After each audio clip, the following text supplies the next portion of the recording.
우리가 함께 볼 말씀은 로마서 8장 1절에서 6절 말씀 같이 보겠습니다.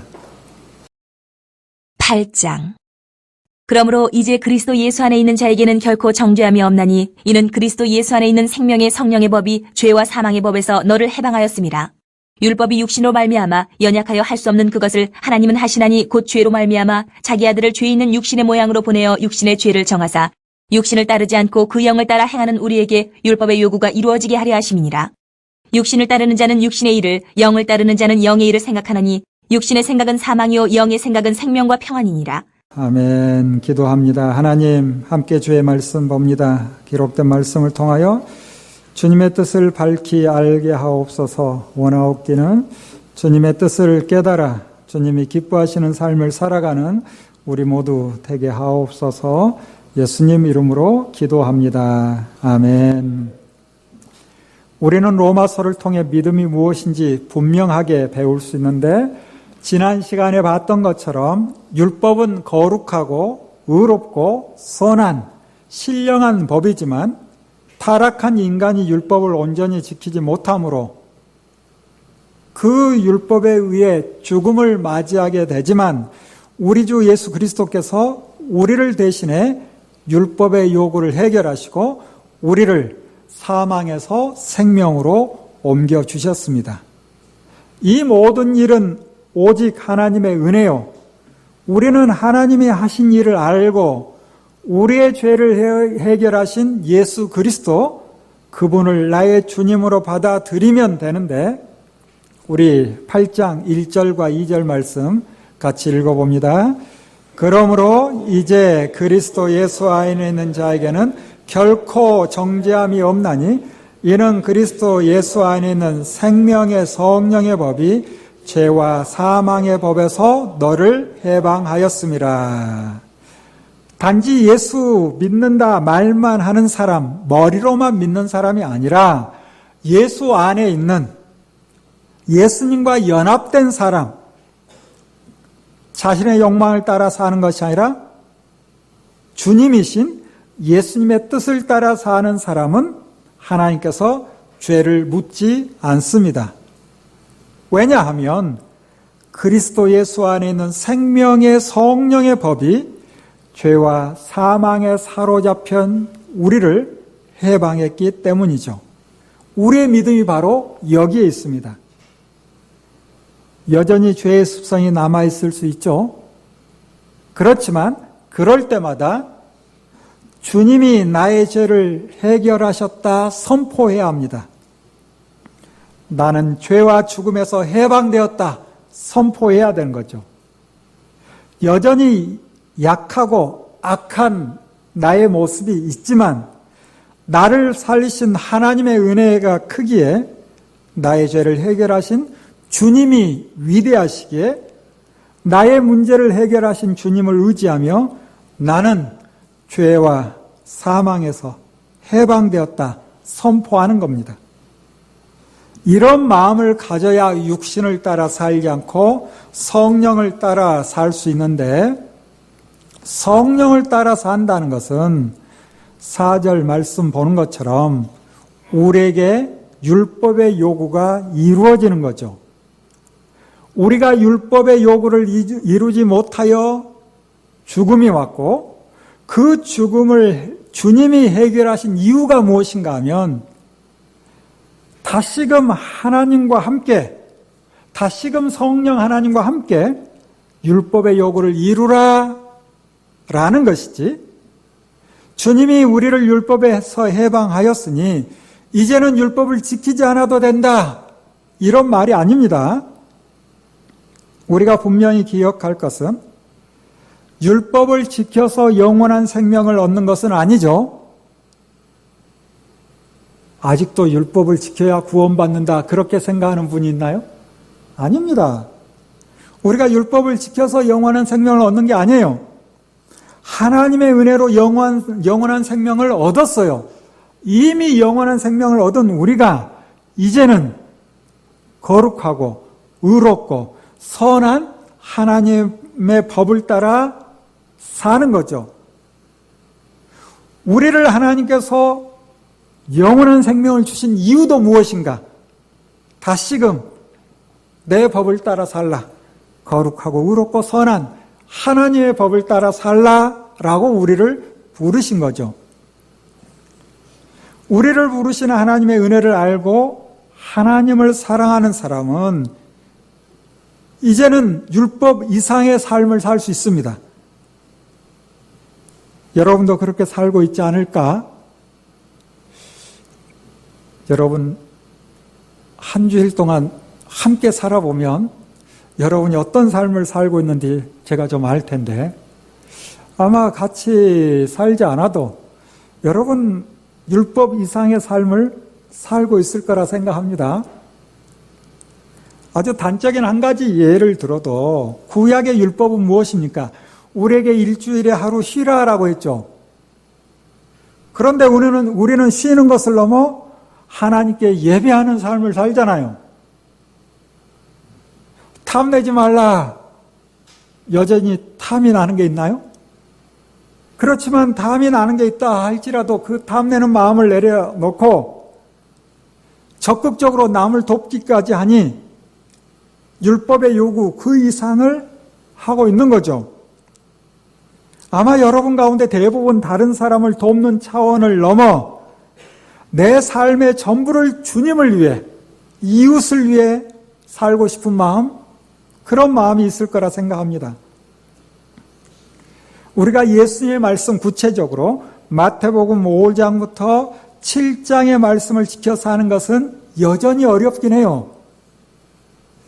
마태복음 5장부터 7장에 어떤 말씀이 있는가 생각이 막 나죠? 누군가 여러분 뺨을 치면 대줄 수 있나요? 쉽지 않아요. 겉옷을 달라는데 속옷까지 쉽지 않아요. 그러나 그렇게까지도 살아보려고 생각은 하죠. 그렇지만 구약의 율법, 구체적으로 출애굽기 20장부터 23장에 있는 말씀 10가지 계명과 시행세칙들, 지킬 수 없는 것들이 아니에요. 부분 우리가 부족한 부분이 있지만 어떤 부분은 율법의 요구 이상의 삶을 살고 있기 때문에 우리는 성령 하나님과 함께 율법 이상의 삶을 살 수 있고 살고 있습니다. 심지어 신의 산 언약의 말씀을 구체적으로 몰라도 그 이상의 삶을 사는 사람들이 참 많아요. 왜? 성령 하나님이 함께 계시다는 증거가 되는 거죠. 그렇지만 예수 그리스도를 믿는다면서 육신을 따라 산다면 그 사람은 어디에 속한 사람이다? 육신에 속한 사람이요. 성령을 따라 사는 사람이 성령에 속한 사람인데 우리 6절 말씀을 같이 한번 읽어볼까요? 6절 시작. 육신의 생각은 사망이요 영의 생각은 생명과 평안이니라. 하나님을 믿는다 하면서도 하나님이 기뻐하신 일을 하겠다는 마음이 전혀 없다면 그저 자신의 욕망을 이루려고 사는 사람, 육신의 생각만 하는 사람, 육신의 생각을 하다 보니 육신의 생각을 따라 살게 되죠. 결국은 죽음뿐입니다. 그러나 하나님의 뜻을 생각하며 성령에 속한 생각을 하면 그 마음에 품은 뜻을 따라 행동으로 드러나는데 성령을 따라 살게 되면 무엇을 누리게 되는 거예요? 생명과 평안을 누립니다. 그래서 영의 생각, 성령의 생각은 생명과 평안이죠. 이 말씀은 말라기 2장 5절에 레위와 세운 나의 언약은 생명과 평강의 언약이라 라는 말씀과 같은 의미예요. 우리가 보는 로마서는 헬라어로 기록됐죠. 그래서 생명과 평안을 헬라어 조에라는 생명, 그리고 에이레네라는 평안, 이 두 단어를 사용했고 말라기는 히브리어로 기록되었기 때문에 여러분은 히브리어를 좀 알죠? 생명, 하이, 평안, 샬롬. 하나님의 법이 바로 하이 샬롬이며 성령의 생각도 하이 샬롬입니다. 이 땅과 영원한 하나님의 나라에서 생명과 평강을 누릴 수 있는 유일한 방법은 우리가 그리스도 예수 안에 있는 것이죠. 성령에 속한 생각으로 하나님의 법을 따라 사는 것이 바로 생명과 평강을 누리게 됩니다. 그런데도 육신의 생각에 머물면 하나님과 원수가 되고 하나님의 법을 따르지 않고 하나님을 기쁘시게 해드릴 수도 없는데, 하나님의 영, 예수 그리스도, 성령 하나님, 삼위일체 하나님께서 우리 안에 계시니 우리는 육신을 따라 사는 존재가 아니요 하나님의 영으로 인도함을 받는 하나님의 자녀인데, 우리 15절 말씀 같이 한번 읽어봅니다. 너희는 다시 무서워하는 종의 영을 받지 아니하고 양자의 영을 받았으므로 우리가 아빠 아버지라고 부르짖느니라. 우리는 하나님을 아버지라 부를 수 있게 된 것이고, 우리 안에 계시는 성령님이 내가 하나님의 자녀라는 확신을 두기 때문에 가능한 것이죠. 우리가 하나님의 자녀가 되었다는 것은 세상에서 가장 큰 복을 받은 것이니, 이 복을 누린 사람에게는 당연히 책임도 있습니다. 좀 부담스러울 수 있겠지만, 그러나 절대 잊어서는 안 되는 거예요. 우리 17절 말씀 같이 읽어봅니다. 시작. 자녀이면 또한 상속자 곧 하나님의 상속자요 그리스도와 함께한 상속자니 우리가 그와 함께 영광을 받기 위하여 고난도 함께 받아야 할 것이니라. 하나님의 자녀이니 당연히 하나님의 상속을 받는 자녀, 상속자가 된 겁니다. 어떤 사람은 하나님의 상속을 받는 자녀가 되었다라고 하니 이제는 하나님의 능력을 다 사용할 수 있을 것이다. 맞아요. 그것도 틀리진 않아요. 그러나 단지 그런 의미만 있는가? 아니에요. 특별히 여기에서 하나님이 하신 일을 이어받는다라는 것은 무엇인가? 구체적으로 성자 하나님이신 예수 그리스도, 그분이 이 땅에서 하신 일을 우리가 이어받아서 해야 된다는 거예요. 그렇다면 우리가 그리스도와 함께 영광을 받으려면 반드시 그리스도와 함께 무엇도 받아야 한다? 고난도 받아야 한다라는 겁니다.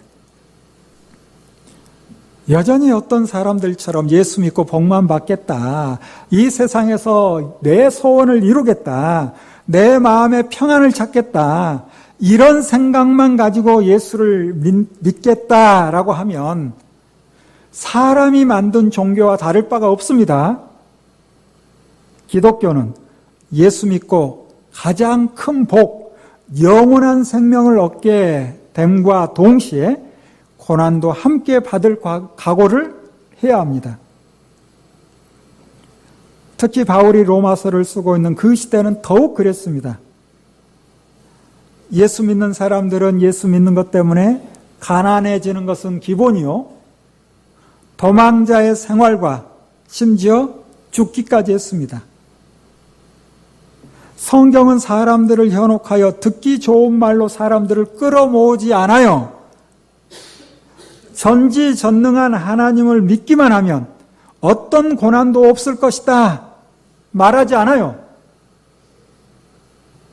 그렇게 기록되어 있다면 사람들의 관심을 살 수 있을지 모르나 그것은 거짓 복음일 뿐 참 복음이 아닙니다. 사람이 만들어낸 종교는 더 많은 사람들을 모으기에 온갖 감언이설, 사람의 비위에 맞도록 달콤한 말과 이로운 조건을 내세우는 그런 종교가 사람이 만든 종교라면 우리가 믿는 기독교는 그렇지 않습니다. 그러기에 사람이 만든 종교가 아니라 사실에 근거한 것이며 더욱이 하나님이 하신 일이기 때문에 우리가 읽는 성경, 여러분 그런 경험 예전에 종종 했을 거예요. 믿을 수 없다. 이해가 안 된다. 우리의 상식을 뛰어넘는 게 너무 많아요. 그럴 수밖에 없죠. 왜? 하나님이 하신 일을 기록했으니 우리가 어떻게 다 이해할 수 있겠습니까? 여러분, 태초에 하나님이 천지를 창조하신 이 일 이해할 수 있어요? 믿음으로 깨닫게 되는 거죠. 그 하나님은 성부와 성자, 성령 세 분의 하나님이신데 세 분의 하나님이 동일한 한 분이시다. 삼위일체 하나님, 이렇게 표현하죠. 여러분, 이걸 어떻게 이해하셨어요? 이해되는 것이 아니라 믿어진다는 게 참 놀랍죠. 또한 삼위일체 하나님을 우리가 누군가에게 설명할 수 있을까요? 그 하나님께서 우리의 죄를 해결하기 위해 직접 죽으시고 다시 부활하셨으니 어떤 신이 인간을 위해 죽을 수 있어요? 그런 신이 있나요? 성경은 여러 곳에서 우리의 상식을 뛰어넘기 때문에 사람의 말이 아닌 하나님의 말씀이다 인정되는 것이죠. 또한 하나님의 말씀은 윤리적이며 역사적이기에 당시 예수 그리스도를 믿는다는 것은 고난의 시작입니다. 시대마다 차이는 있지만 여전히 죄로 물든 세상에서 주님과 함께 하나님의 자녀답게 산다는 것은 고난입니다. 그렇지만 고난만 있는 것이 아니죠. 우리 18절 말씀 같이 읽어봅니다. 생각하건대 현재의 고난은 장차 우리에게 나타날 영광과 비교할 수 없도다. 우리 앞에 많은 믿음의 선배들이 장차 나타날 영광을 바라보고 현재의 고난을 이겨냈습니다. 히브리서 11장에 보면 믿음의 선진들의 삶을 우리에게 소개하고 있죠.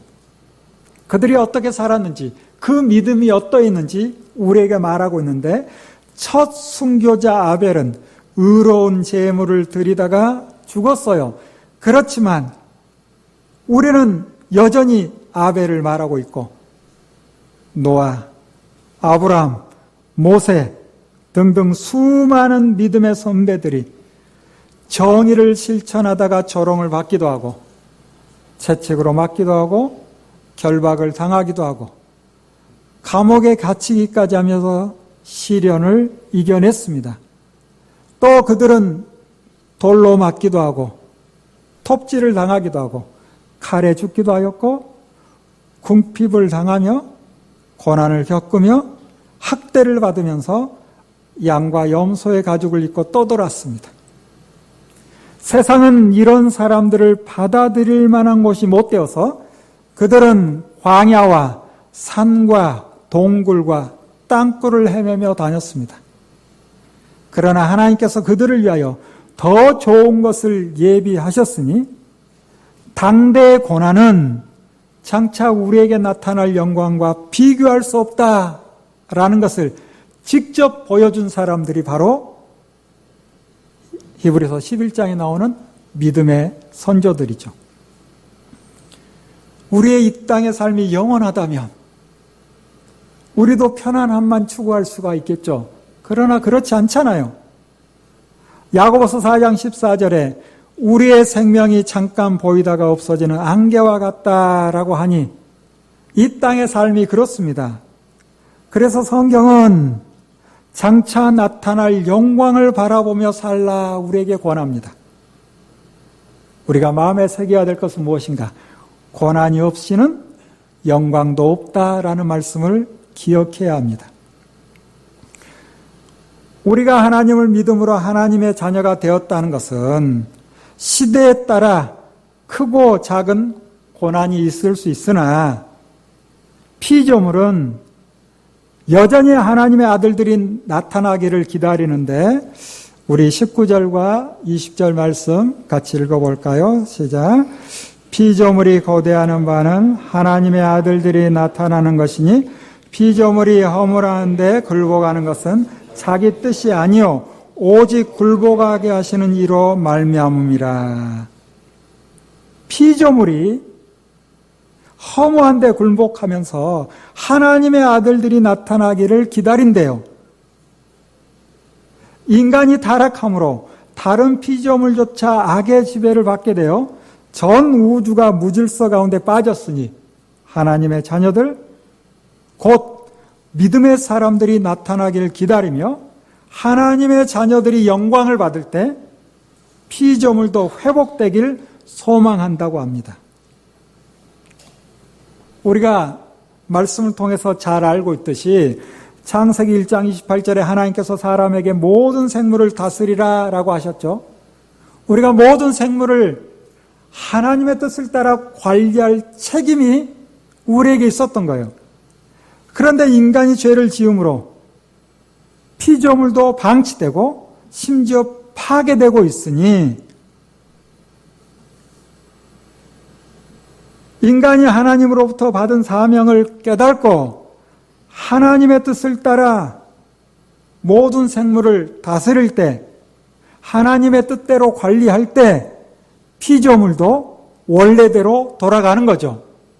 그래서 우리가 예수 그리스도를 모를 때는 피조물에 대한 생각이 나의 필요에 따라서 만들어진 것으로 내 마음껏 사용하고 버리고, 그렇지만 말씀을 알고 하나님의 자녀가 되었다는 것은 하나님의 뜻을 따라 관리하는 것이 무엇인가? 사람이 창조주이신 하나님을 안다는 것은 단지 자기의 구원만이 아니라 하나님이 만드신 모든 것이 회복되는 거예요.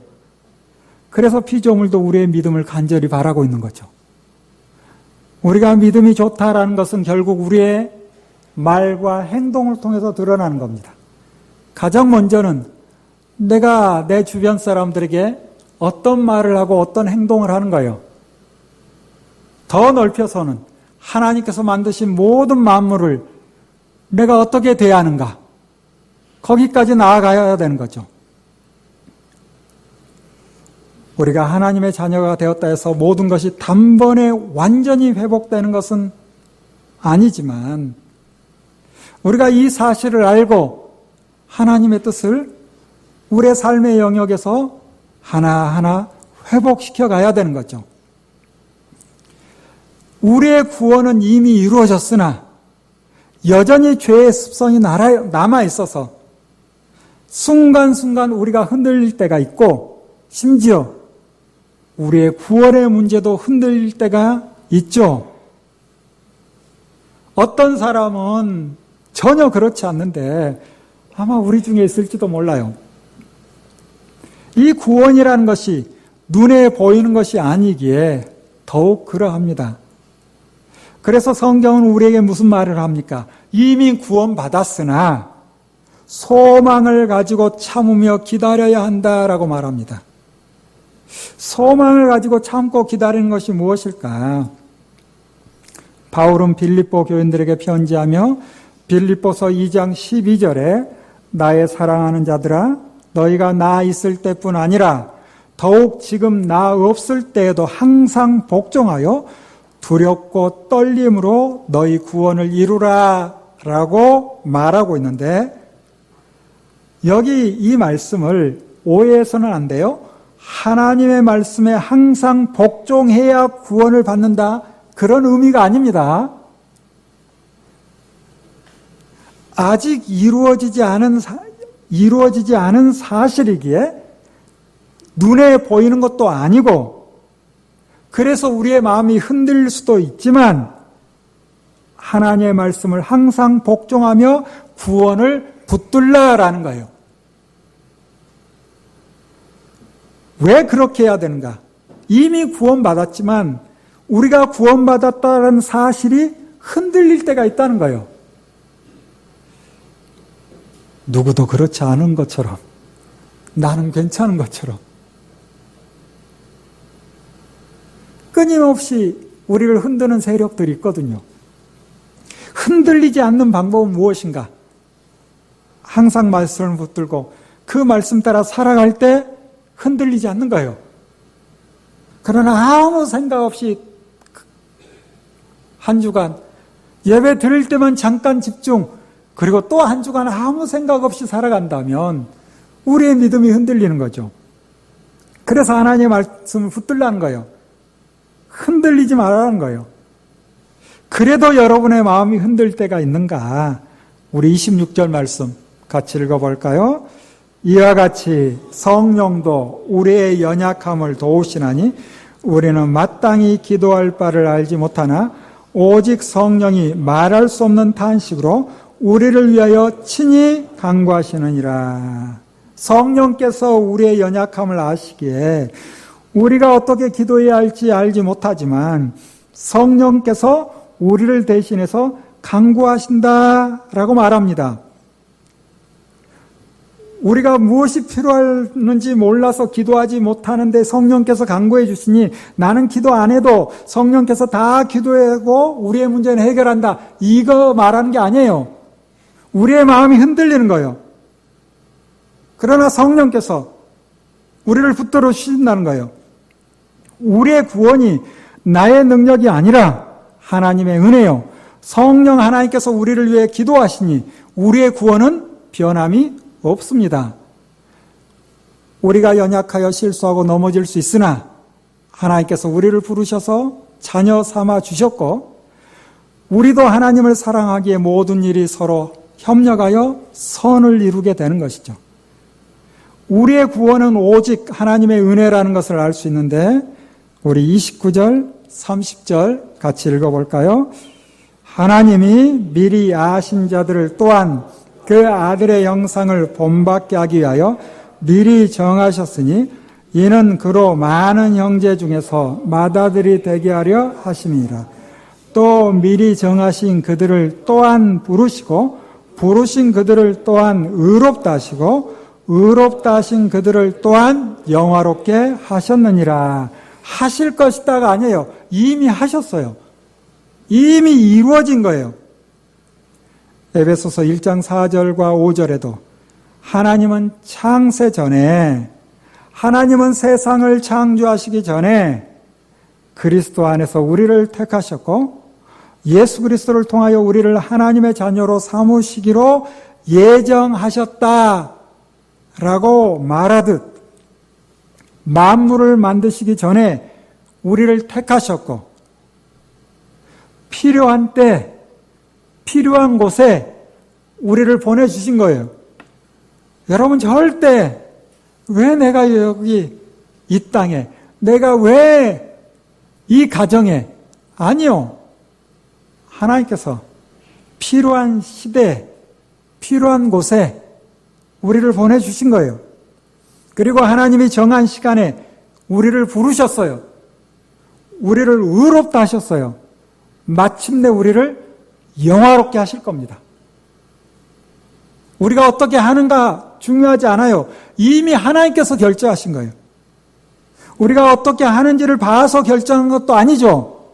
세상을 창조하시기 전에 사람이 집을 짓더라도 미리 설계도를 그리듯 미리 정하시고 예정하신 대로 이루신 것이죠. 만물을 창조하신 창조주 하나님께서 이렇게 하셨으니 누가 무슨 말을 할 수 있겠습니까? 하나님께서는 자기 아들 예수 그리스도를 우리를 위해 죽음에 내주셨으니 우리에게 영원한 생명을 주시는 것은 당연한 거죠. 여러분 생각해 보세요. 값을 치르고 무엇인가를 취했어요. 그러면 취한 것이 더 중요한 거죠. 내어준 것보다 취한 것이 더 귀한 거예요. 성부 하나님께서 성자 하나님을 죽음에 내어 보내시고 우리를 살리신 거예요. 그렇다면 하나님께서는 누가 중요한가? 우리가 중요한 거예요.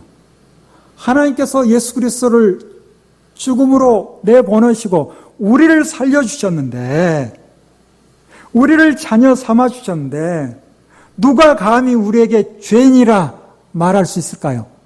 말할 수 없는 거예요.